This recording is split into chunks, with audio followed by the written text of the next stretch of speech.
хүсэл том даваа шүү дээ. Зарим хүний санамсаргүй хэлж нэг жоох хөвгөр бүтэн насны амьдралыг дааж. Миний хүүхдүүд нэг хүн дудлаа ирчихгүй болгоо ичхгүй юм болох уу? Гадаадд явахаар чинь нэрээр дуудахгүй шүү дээ тэр чинь. Өөөсөө чин зэрэг бовоо гэчлөө профессор бовоо гэл бовоо юу харин бовоо л тэгэл ингэж байж шүү дээ. Тэр нь өөрөө сайхан юм да. Харин тэгээд мөн ээж минь нар дуудагдахгүй юм да. Дэлхийн болорхон профессоруудын холбооны Монголын анхны гишүүн юм байна.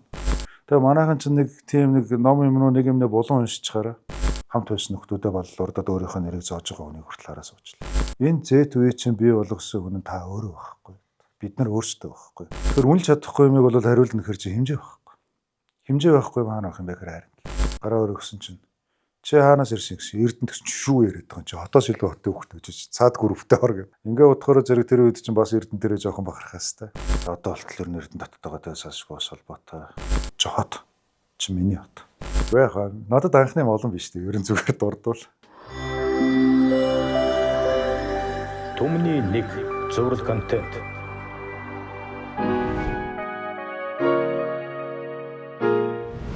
За одоо тэгээд Эрдэнэ дотох гэдгээс л эхлэх юм уу та тий. За намайг Бовогийн чин зориг гэдэг. Би энэ сайхан түүхт Эрдэнэ дотын унган иргэн байна. За ер нь бол ерөөсөө Эрдэнэ доттоо ухаан орж Эрдэнэ дотын 6 дугаар цэцэрлэгийн айсал Эрдэнэ дотын 3 дугаар сургууль, Эрдэнэ дотын 4 дугаар 10 жилийн сургуулийг дамжиж төгсөөд 1995 онд шинжлэх ухааны технологийн сургуулийн тухайн үеийнхээ нэрээр геолог болорхон сургуулийн ашигт нотолын байжуулалтын технологи мэргэжлийг хэлсэж сонгож эргээд Эрдэнэ доттоо ажиллаж амьдрах юм зорилготойгоор мэргэжлээ сонгож болоод явсан. Дөөрөө сонгосон мэргэжлэрээ тууштай байгууллагад явалтал. 1932 дахь жилдээ сонгосноос хойш төгснөөс хойш нэг 27-8 жил шуудаа ингээд ажиллаад байж байна. Шинжлэх ухааны технологийн их сургуулийн профессорын албан тушаалд доогоор ажиллаж байгаа.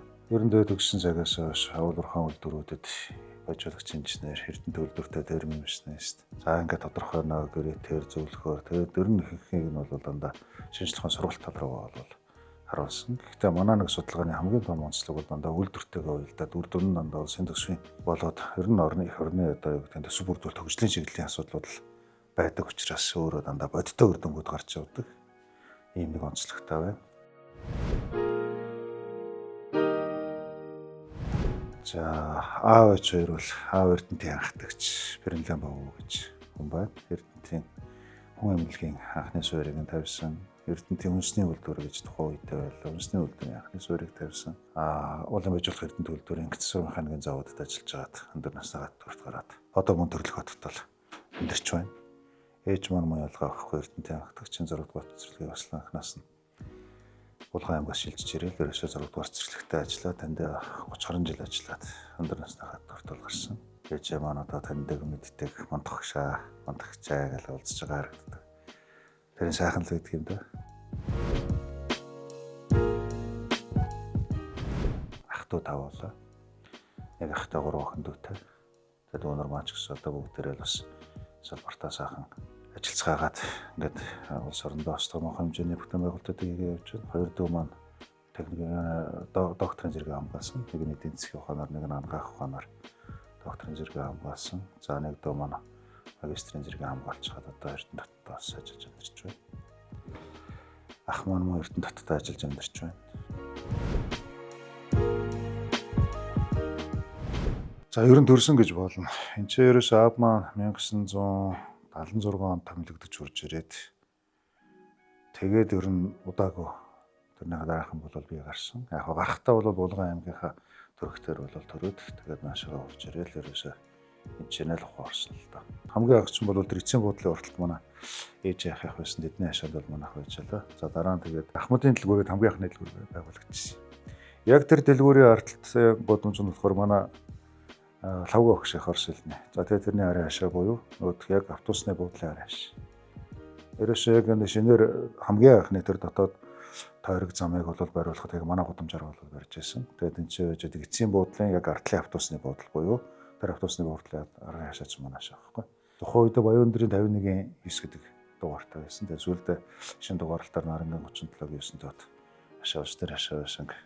Аав нь өөрөө ажлынхаа зовжлоонд бол барьж бий болгож тавьд тэнцэнэс л бид нэр явж хажмаа бол анх нэгдүгээр микрэ нэгэн дөрөвт бол манайхаас ороод одоо ингээд 40 жил болж байгаа шүү байна.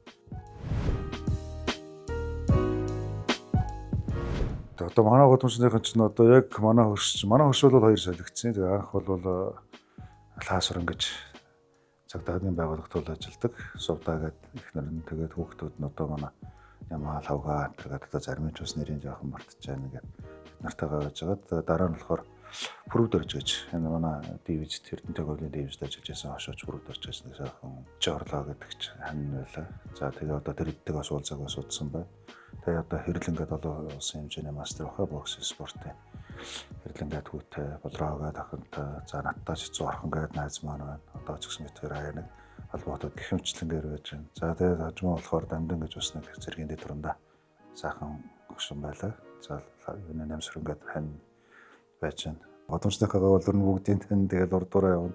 Бүгдээрээ л өхөр тоглолтоо. Ингээрөөсөө манай гудамжинд ташраараа л одоо бие бинийгээ бол маш сайн мэднэ. Тэгээ ганцхан гудам гэхгүй бас тэгээ хороогороо штэ. Тэгээ бид нар чинь тэгэл байнга урт хороо хойд ороо гэл тэр үеийн хүүхдүүд өр нь ямар хөө байдалтай байсан. Яг тэр үеэрэл өвлөхөр нэ хоккей тоглол зөв болохоор тэгээ нэг чулуу мал уруугаа орцоогоо л ингээл тэгэл тал дээрээ өхөр малаа. Тэгээ одоо болтлоор нэнд даралтахад мэдтэй авчтаа сайхан шүү. Тэгэхээр зэрэг нэгдүгээр сэтгэл зүйн сайн байж, хоёрдугаар нийгмээр хүүхдүүдэд сургадаг гэж. Тэдний маань хүүхд одоо нэг жоохон буруу замраа орчих вэ. Тэдний маань хүүхд ер нь нэг жоохон идэ алдаад байна да. Гэт ингээд ерөөсөө нийгмээр. Тэгээ нэг хүүхдэд зэмлээд юм уу, ер нь зөв шаардлага тавьдсан байж хахад бол эцэг эхчүүд нэмнэ өгөхөөс бол асахгүй шүү дээ. Тэр их нэг өмөрөө зүдлэх юм байхгүй. Ингээд нэг нийтийн байдлаар нөгөө хүүхдийнхээ ирээдүйнхээ хөгжил рүү гэдэг юм уу, хүмүүжил рүү анхаардаг байсан болохоор зэрэг бас их зүв байсан баг.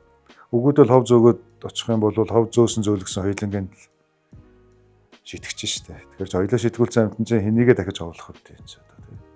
Багшийнхаа өдөөс үг хэлэх хэрэг байхгүй. Багш гэдэг хүний эрх малдар бол өндөр байна. Тэр хүний хөлөөс өөр өндөр байна. Нэг номерт хүний хүмүүжил. Тэ хоёртон сурлага. Сурлага хүмүүжил хоёр бол дандаа цуг явдаг. Тийм учраас бол ерөн зөвөр нийтээр энэ асуудал дээр боловсруулан анхаарлаа хандуулдаг байсан байна. Тэгээд энэ өөрөө зүв байсан байна. Дэлхийн нийтээрээ өөрөө боловсролын аянд мортчиход байж.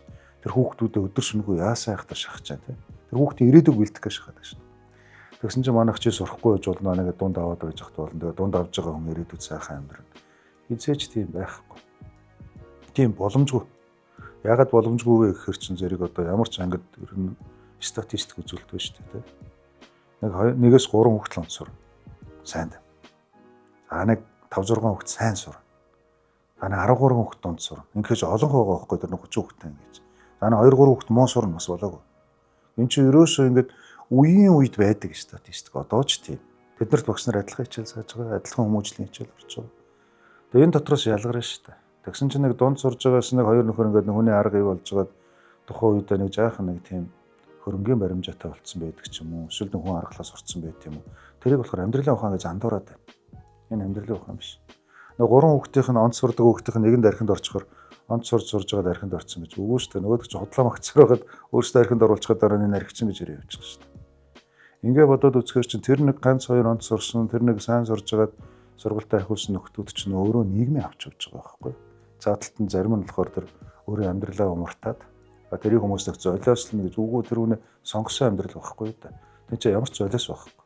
Тийм учраас бол иймэрхүү нэг тийм нийгэмд буруу ойлголт өгөх, буруу мессеж өгөх, хөгжлийг буруудсан энэ ойлголтууд бол тэр үед л гарах боломжгүй байсан.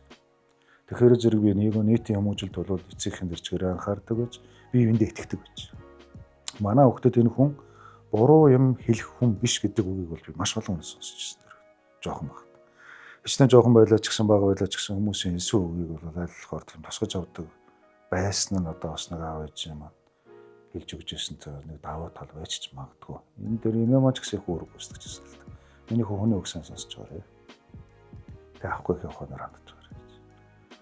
Тэгэл аминда нэг тэгдэг хүн болж одоо өөрөө өнгөрөөж байгаад ч юм уу бас тэр нь сайн болсон байх гэж бас боддог. Тэгэхээр зэрэг бас энэ дээр их тийм бусдыг буруутгахаас илүүтэйгээр гэдэг юм уу эсвэл тухайн зүйлийг ингээд нэг ухар мөчөд дүгнэхээс илүүтэйгээр тэр хүн надад ямар хэрэгтэй зүйлийг хэлж байгаа юм болоо. За хэрэггүй гэж үзсэн зүйлээ тэгээд орхиход бол тэрэн шиг амарх юм аавах уу. Хэрэгтэй зүйлийг нь аваад тэрийг нь биелүүлнэ гэдэг нь өөрөө бол бас л том даваа шүү дээ. Зарим хүний санамсаргүй хэлсэн нэг жоох үг бүтэн насны амьдралыг дааж. Тэгээд тэр хүн өөрөө тэгж хэлснээр ч анзаараагүй ч гэж болно. Гэтэл тэр нь бол тэр тухайн жижигхэн зүрхэнд суугаад яаж насыг дааж байгаа юм бүү. Намайг 2 дугаар ингээд байхад аав маань найз нартайгаа яриад найз нар нэг ч гэсэн байж исэн. Юу ч гэж ярьж исэн юм бүү. Бас л нэг хүүхдүүд л магтцгааж гэсэн баг та тухайн үедээ. Ер нь тэр болгоомж нэг хүүхдүүдэд магтдаггүй байсан баг. Тэгээд тэр үед магтчихсан баг. Миний хүүхдүүд нэг хүн дудлаа ярьчихгүй болго ячихгүй юм болох хөө. Нэг тийм л үг хэлжсэн. Тэгээд одоо болтолтой тэр чинь 1986 онд хэлжсэн. Яг л 40 жилийн өмнө хэлжсэн үг байх гэдэг юм л та. Одоо болтол надад бодогдчихлээ явж лээ гэдгийг тий. А нөгөөх ах нар маань болохоор ярьж байхдаа одоо аавын нас маань ярьж байхдаа бас л нэг тийм том ирээдүйн ярьж лээсэн баг тэр үед. Их том ирээдүй ярьжсэн баг. Тэгээ аав бол тэрэнд нэг жоохон дургуучсан уу эсвэл одоо юу гэдгийг бас нэг амьдрал заах гэдээсэн нөгөө мэд нэг л нэг тийм хоорондоо ярьж атлыг юм талаа тэгжсэн. Миний хоёр хүн нэг хүнд нь одлоо орчихгүй болгоо ячихгүй хүмүүс болох гэдэг. Тэгээ тэр үг л одоо тэгэл санаанаас өрөөс гардаг. Тэгээ тэр одоо битгэхгүй тэгээд би бас хүүхдүүдэд ч гэсэн хэлдэг. Өвч нэг л одоо тэгж хэлсэн юм даа. Тэгээ аав маань тэрийг одоо мэддэг ч юм уу ч юм уу мэд.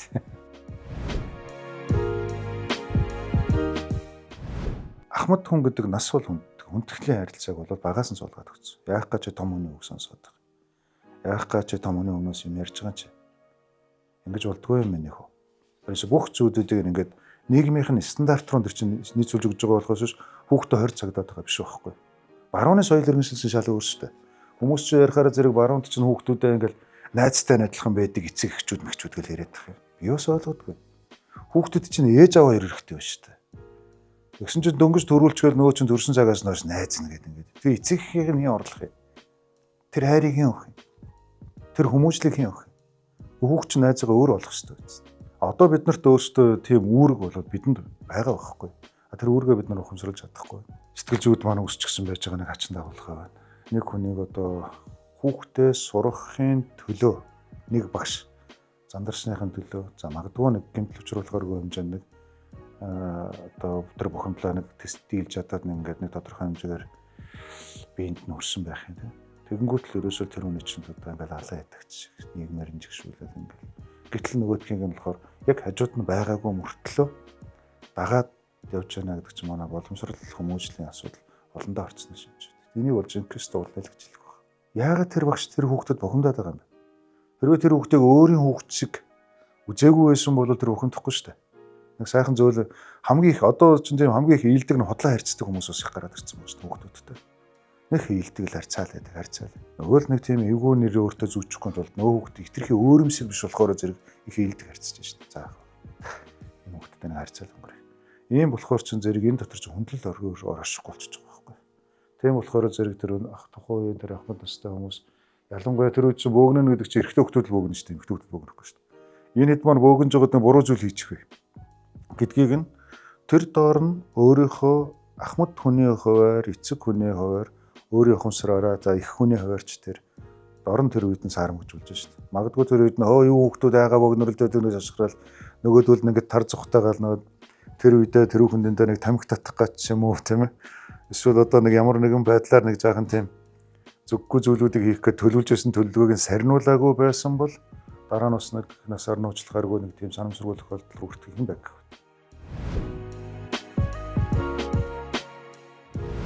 Манай хоёр нь хамарт үгсэн шүү.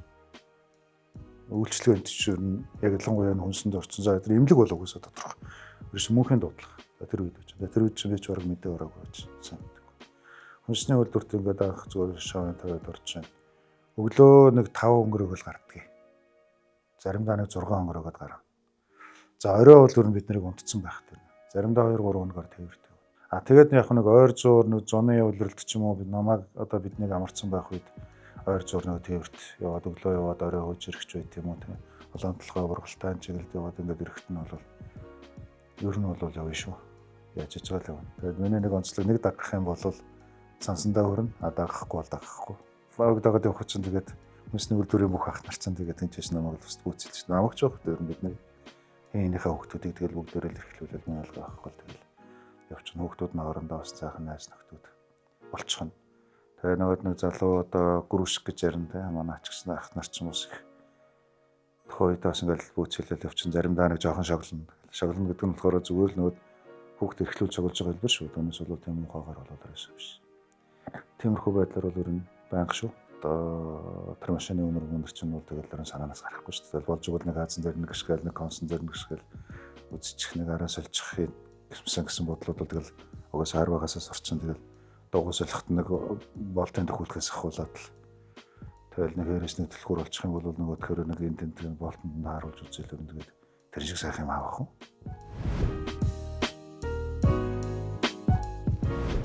Аавыг санахаараа дээлийн нүрээд манай авчин дандаа дээлэмсэн. Ээж бол ерөөсөө байнга дээлийг нь шагналж өгөндөө. Миний ээж их урган л дээ. Тэгэхээр аав бол өөр хүнээр хийлгсэн дээлэр өмсөж байгаа. Аав гэж тийшээ яваад ингэхээр зэрэг яах вэ гэхээр шууд нөгөө аавынхаа дээлийг гаргаж өгч нөгөө чинь ингээд олон сэлгэний дээлтэй шүү дээ. Тэгээд ер нь нэг дээлийг гаргаж авал нэмрэл өвчин дээ. Тэндээс тэгэл нөгөө аавынхаа үнэрийг нэмэртэй л итгэж бас сайхан шүү дээ. Тэр өдрөөсөө. Тэгээд дээрээс нь шүн аав хурж ирчээд нэг хөвчөөсөн газраас зөөгөөд нөгөө юу гэдгийг нэг орныхоо ард руу надад өргөд тавьж байгаа. Тэгээ наагуур нэвтээд нэг унтахч байдаг юм уу. Тэр чинь ингээд яг шүний зүүдэн дотор аав дээр тэрүүлээд нэг орноос нөгөө орлоос илгүүлээд ингээд аавынхаа агуур ороод унтах бол тэр чинь тэгэл бөөж харах шүү дээ. Тэр чинь хүн өөрөө сэрж чадахгүй мөртлөө ингээд мэдээлээд. Тэгээд тэр чинь өглөөнүүд анаатай байж атал наавын нэг сахлын машин дуурах барих хэднээс чинь тэгэл чихэнд хоногсчихдаг л доо. Тэр ихэл одоо барааны газраас нь чинь маш олон машин л явж байгаа шүү дээ эрдэнэт чинь.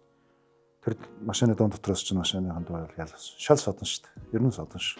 Тэр ихтгэл их сонин шүү дээ. Манай зөвхөлтэй гэжээд нэг тээвэртэй яваад өрөөд ирдэг. Гүн машины чинь дууныг биш үү гэдэг юм аа. Харуулсан дээр юм биш үү. Чи яа сайхтар анзаарсан гэдэг. Энийг л шүү гэдэг. Тэр моторонд нэг жоохон өөрчлөлт орсон. Тэгэл маргааш нэг өн дээр очиод үлдэр дээр очиод нэг янзлуулаад. Тэгэл дараагийнхаа ажил руугаа жагцчихжээ.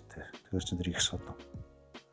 Хүмүүс бол анзаарахгүй л да. Нэг адилхан л 53-ууд л тэнцэл ингээл нормалдо зогсож байгаа.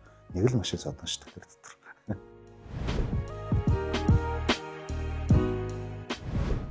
Хамгийн анх сайхан багшийнхаа буйнаар 2004 онд нэгдсэн үндэсний байгууллагын ЮНЕСКОгийн шугамар хэрэгжсэн доктортой хөгжлийн хөтөлбөрийг Монголд хэрэгжүүлэх хамгийн анхны төсөл явсан.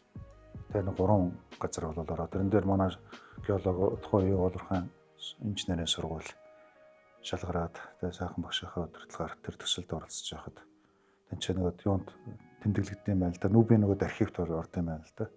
Тэрэнд тэр чинь жин зэрэг бовоо гэдэг аль нэгэн газар дуудагдаг ганцхан сэтгэлдэл дуудагддаг шүү дээ. Жин зэрэг бовоо гэдээ орж ирсэн. Тэр их сайхан санагдаж байна. За тэрнээс хойш бол яг докторийн зэрэгээ хамгаалсан бас л сайхан толон сайхан багш нарын маань буюу сайхан судлаачдын буюу их дэмжиж ажиллаж байсан салбарын маань буюу тэ.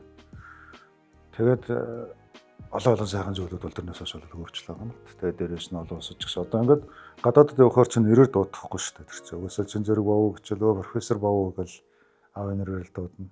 Манай дүү ч гэсэн одоо Оросд хамгааллаа гэхээр чинь тэр чинь чанцламаа гэж дуудахгүй. Японд одоо оюун бэлгээ гэж дуудахгүй. Бовоо л гэж дуудана. Тэгэхээр чин зэрэг одоо тэр болгонд чинь тэгэл нэрэн дуудагдал явж байгаа гэдэг чинь сайхан төтөндөө би чинь тэрэндээ өөрөө тасчихсан тэгэл бовоо юу харин бовоо л гэл тэгэл ингэж байж шүү дээ. Тэр нь өөрөө сайхан юм да. Харин тэгээд муу ээж минь нар дуудагдахгүй юм да.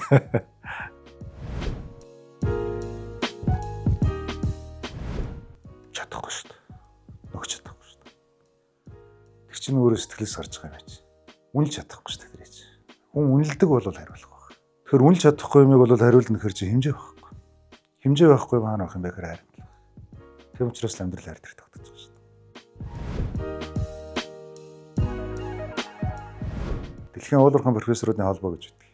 Тэгээ сая өнгөрсөн 2025 оны 9 сард ерөнхий уулзалт гэдэг. Тэр чинь бүсийн уулзалт болоод ерөнхий уулзалт гэдэг нэг дэлхийн хэмжээнийх нь уулзалт бол энэ жилийнх нь Америк нэгдсэн улсын Виржиниад мужийн одоо тэр Питтсбург гэдэг хотод болох юм лээ. Тэгээ өнгөрсөн жилийнх нь болохоор холбооны бүгд найрамдгаар манай сайхан хатад болсон. Тэгээ тэнцээ очиод бүртгүүлээд мандатаа авчаад байсан чинь нөгөө улсуудаас ирсэн хүмүүс ирсэн газрууд дэлхийн нөгөөд зургийг тавьдсан. Аль аль улсаас ирсэн бэ? Тэр улсынхаа юун дээр зурган дээрээ болохоор зэргийн тэмдэглэгээнүүдэд тавиараа гэдэг. Тэмдэглээд тавих материалыг өгсөн. Тэгсэн чинь Монгол маань цулгүй хоосон байдаг. Гэхдээ манай Монголоос өөр хүн ирээгүй байна гэсэн уучлаарай та хатаагаар ганц гişэн шүү дээ гэдэг хэлжсэн. Тэгэл мэдлээ. Тэгээд ямар ч байсан дэлхийн уулуурхан профессоруудын холбооны Монголын анхны гишүүн юм байна.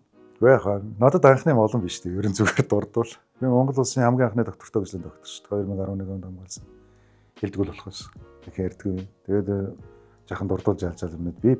Тэгээд нэг жаахан хүнд хэрэгтэй болчих юм болоо даа гэсэн юмуд төр бол оролддог болохоор зэрэг тэр талаас л байдаг болоо да. Тэгэхээр нэг яриад ахаас бас жоохон санаа зовдөг. Одоо цовсонд маань шүү дээ. Ер нь бол Эрдэнэт гэдэг чинь Булган аймгийн Эрдэнэт ороо шүү дээ. Тэгээ эн чинь сүүлдээ нэг хот статус олгоод Эрдэнэт хот болгосон. Хот чи миний хот. Эрдэнэт үйлдвэр бол 20 дугаар зууны манлай хот. Одоо шинээр төлөвлөгдөж байгаа хайлах боловсруулах үйлдвэр болоод энийг үнэхээр одоо тэр судалгаа шинжилгээних нь болоод төлөвлөгдсөн байгаагийнх нь дагуу ухаантайхан шиг явал гигэн тэнэг биш гигэн ухаантай явж чадвал энэ 21-р зууны манлай хот. Энэ Монголыг дахиад 200 жил дэж байна. Эрдэнэтийн овооны маань нөөц шахагдсан ч гэсэн энэ үйлдвэрүүд цаашаа Эрдэнэт хотын маань 100-200 жил дэж байна. Ийм л итгэл үнэмшлэр бол энэ асуудал дээр бол оролцож явж байгаа. Энэ бол олон сайхан хүмүүсийн оюухан дээр бол бас бий болсон итгэл байна. Одоогийн байдлаар нэг албан бусаар 120 мянган баг шиг байна. Албан ёсоор 108 орчим мянган хүн орсон сууж байгаа шиг байна. Энэ хүмүүсийн ирээдүй. Нөгөө талаас томруулаад аваад үзэх юм бол улсын хөгжлийн бодлого. Хэрвээ Эрдэнэт хотын амьдрал одоо яг зөвхөн зөвөрнийг уурхаагаас хамаарж байгаад зогсонгодоо байдалд орвол жоохон би муугаар хэлж байгаа шүү эрсдэл талаас харж байгаа юм муу орлоогүй эрсдэл талаас харж. Зогсонгодоо байдалд орлоо гэхэд энэ 120 мянган хүн аачих бай. Улаанбаатар юм уу дархан руу явна. Амжиргааны түвшин ямар хүн нөхцөл үүсэх вэ? Энэ юунд нөлөөлөх вэ гэвэл Монгол улсын нийгмийн эдийн засгийн өсөлт бууралтанд бол маш хорц нөлөө. Тэгвэл Эрдэнэт байх хэрэгтэй байна. Энэ хот тэлэх хэрэгтэй байна, хөгжих хэрэгтэй байна, өргөжин тэлэх хэрэгтэй байна. Дагуул хотууд хэлбэрээр нь Булган аймгийн төв, цаашаа Мөрөн хоттой, за хаашаагаа дархан, уршаагаа одоо өр хангаа нөлөөлөх нь болохоор асар их байгаа даа байхгүй. Энэ байдлаар өсөх нь гол тулгуур нь болоод ингээд явчих юм бол хойшоогоо сэлгэрүүч гэсэн нэг хамааралтай болно. Тулгуур нь болоод явчих юм бол яг улсын яг саяны тулгуурж орох эрсдлийг бид нэр эсрэгээрээ эерэг тал буюу хөгжлийн одоо тал болгож гаргаж ирэх юм. Бүрэн боломж байгаа юм байна л гэсэн судалгаа хийгээд байгаа. Энэ хэн нэгний өмч бишээр Монголын үйлдвэр. Тэр талаас нь харах хэрэгтэй. Яг үннийг хэлэхэд чинь оюутан болоод очсон ч тэр урдч тэр ингээд Улаанбаатарт очиод ингээд байж хахад Дархан Эрдэнэтийн хүмүүс чинь ялгардаг шүү дээ. Цаанаас одоо хичнээн хороолтонч байсан бай, хотын төвдөнч байсан бай, жоохон ойролцоодоо хөдөөдөө байсан ч бай. Ер нь бол нийт тийм соёлын өсөлт нь бол бас харьцангуй өөр болсон байт. Ямар санда бүр одоо хөгтөө явдал юм да.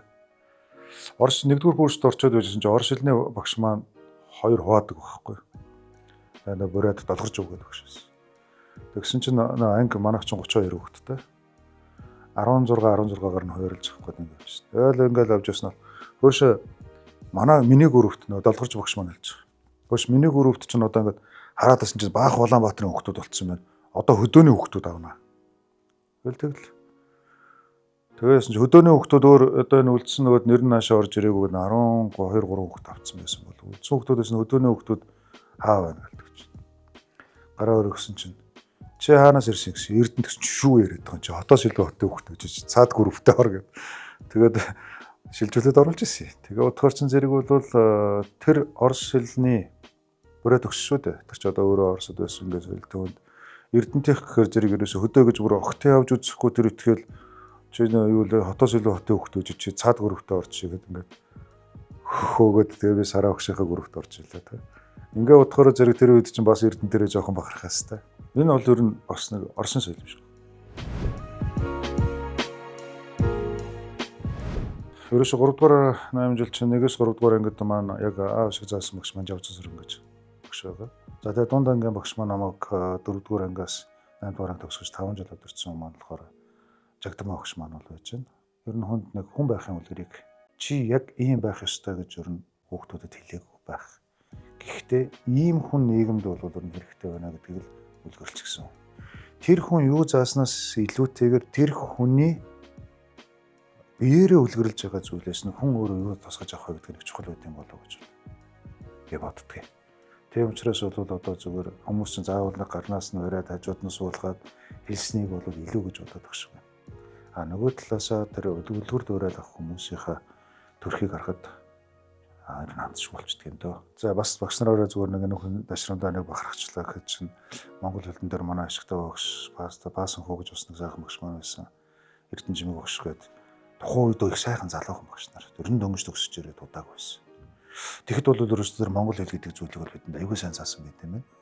Хожмоо энэ 4-р орон жилд үрж ирчээ золбоо багшийнхаа шав болоод байж хат манай золбоо багш хэлжлээ. Илэг завьс золбоо багш гэдэг нь бас хэл орон зохиол орж илаа.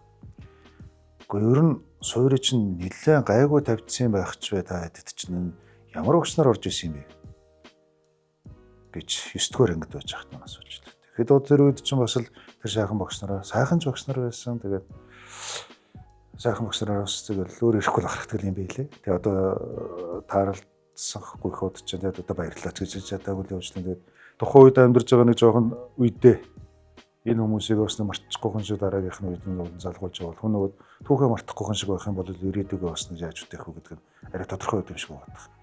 Тэгэхгүй болохоор нэг цоошноор өөрөө нэг гівгэнд дургаад гараад ирсэн юм шиг те. Түүх гэдэг юм чи өөрөө энтэй балар авчих юм байна. Балардаг юм байна. Би бол тэрийг бас өөрөө биеэр л харж лээ. Улаан цагаан түүхэн цагаан дээр хараар зүгээр өчтгөстэй юм дээр тэрүүхэн хооронд нь хамт байсан нөхдүүдээ боллоордод өөрийнхөө нэрийг зоож байгаа хүнийг хүртэл хараа суучлаа.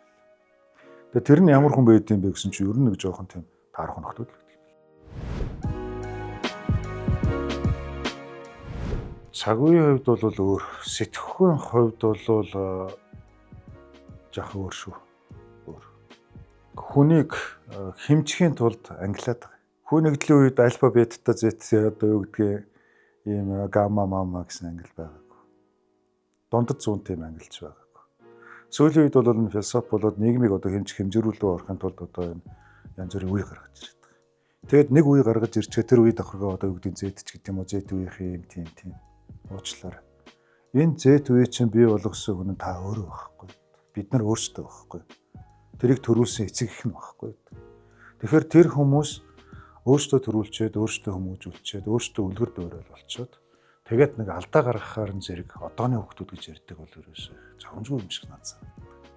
Байхаар нь хүлээж. Яг тэгвэл чиний бүтээсэн, та бидний бүтээсэн уран бүтээл энэ ч гарч ирж байгаа. Та хүмүүжүүлээгүй. Та зөвлөөгүй. Та сургаагүй. Та яасан бэ? Хамгийн сайхан амьдралыг өгнөгээд эрхлүүлэх гэж оролцсон. Таны эрх чинь өөрөө буруу эрх байсан байж болно. Бүгд даахгүй. Янз бүрийн зүйлийг олон талаас нь харж чадахгүй, сэтгэн бодох чадваргүй, бусдыг үлгэрлэн дуурайлах чадваргүй ийм нэг хэсэг хүмүүс бас байж болно. Тэгвэл тэднийг буруушаад хамгийн том буруут нь хэм бэ гэвэл та өөр. Буруутгах байгаа хүн та өөр. Тэр итгэл одоо нэг 20 эдтэй хүүхдүүдтэй, нэг 30 эдтэй залуучууд маань одооны ат цаанууд энэ ярьж байгаа байхгүй. Гэхдээ ингэ бодохоор чинь зэрэг энэ бол мөнхөд үргэлжлэнэ. Хаач үе хүн дандаа чамлана гэхдээ тэд нар өөрсдөөс нь ямагт илүү гэдгийг бол санаж байгаа. Ямагт илүү. Тэгэхээр зэрэг одоо тэр хүмүүсийг тийм юм гэж ангилахаас илүүтэйгээр тийм байгаасаа гэж хүсэж байгаа бол тэрийг л зааж сургаж хүмүүжүүлэх нь багш хүний үүрэг л байхгүй. Тэр талаас нь бол харна. Гэхдээ хүүхдүүдтэйгээ харьцахдаа шал одоо тэр юу гэдгийг дээ. Нийтийн дунд нь биш, тухайн хүнд нь чиглэсэн тийм харьцаар орохоос аргагүй байл бас үсэж тах тохиолдлууд бий. Би ч одоо 3 бандтай. Одоо миний том хүүхэд чинь аав ээж хоёр дөрөв хүн болсон. Аав ээж өргөн одоо анхных нь ч. Аваад 10 дугаар ангид өгшөө тэгээд одоо гэртээ очиод ингээд явж байна. Тэгэхээр зэрэг нэлээд тийм эрх танхи тусч шүү дээ. Тийм болохоор тэр нөхрийг бол тэр эрх танхи байдлаас нь жоох нэг тийм хүний үг даахаар амьдрал руу болоо шилжүүлэх хэрэгтэй болно тэ. Миний дунд хүү болохоор ч зэрэг илүү одоо аавыгаа бас нэг ингээд хажуугаас бас нэг жоохон үлгэрлээд өсгөж шээ тэ. Баг хүү болохоор ч зэрэг ер нь нэг тийм жоохон давуу ирэхээр нэг жоохон тийм эрхтэв байх жишээтэй тийм. Тэгэхээр чин зэрэг тэр болгон дээр нь арилгахаар бол нэг юм давалгааны дундаа нэг бие даасан өөр ингэ сүүжил бодолтой юм байгаасаа л гэж үздэг.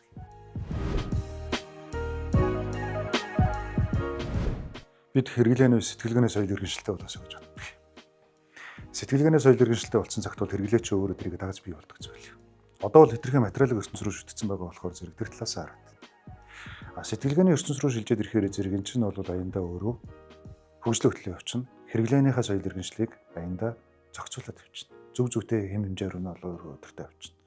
Зөвхөн материалын талаасаа буюу хэрэглээ талаасаа харах юм бол саяны хүмүүстэй адилхан. Би яг одоо өөрөө ингээд сүүлийн 7 жил хийсэн хамт олонныхоо судалгааны ажлын үр дүн дээр хэлж байгаа учраас би хэлж байгаа шүү.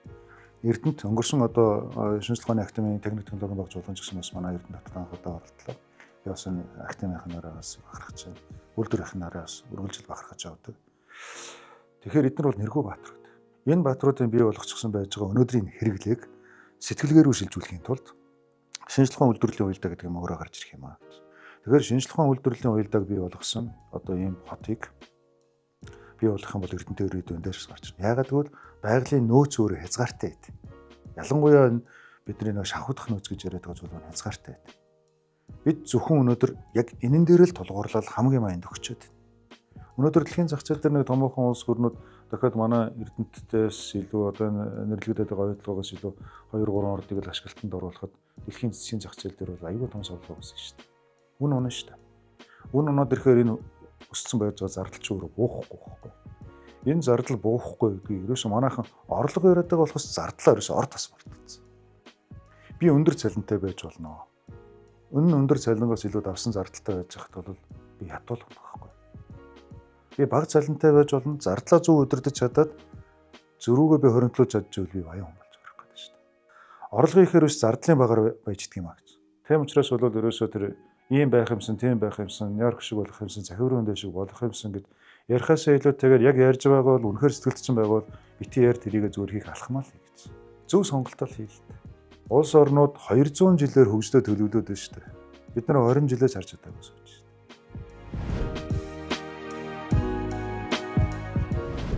Илгээлтийн эзэдүүд. За тэр дундаа бол өнөөдрийн бүтээн байгуулалтыг одоо бий болгоход өстө бүр уухгүй гараг яриа оролцсон.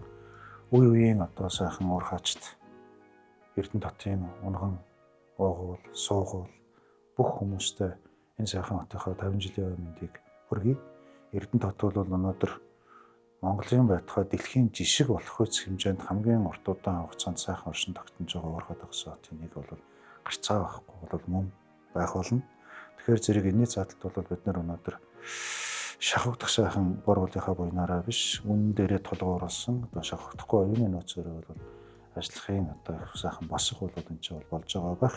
Тэгэхээр зэрэг их түүхээ бол өнгөрсөн 50 жилийн хугацааны бүтээн бий болгосон түүхүүдийг тэр дундаа бол үе үеийн ухаантай мэрэгэн дарга нарын гаргаж ирсэн тушаал шийдвэрүүд тогтоолоод цаашаага яаж хэрэгжих боломжтой юм бэ гэдэг тал дээр бас нэг сайхан түн шинжилгээ хийсэн хойч үеийг бас бэлдээсэй гэж хүсэж байна. Тэгээд түүхтэй анхаа 50 жилд тав охин маань илгээрээ хамгаалалт төрлөөрөө төвшин хамгаалan дэнж болтойд сайхан надаараа тэгэхээр хотынхаа ирээдүйн хөгжлийн төлөө сэтгэл аваанаа жилээж өнгөрсөн сайхан түүхийнхаа бий болсон суургыг өргөжлүүлэн явахын үлжээ тээврүүдийг өргөн дэвшүүлье. Түмний нэг зураг контент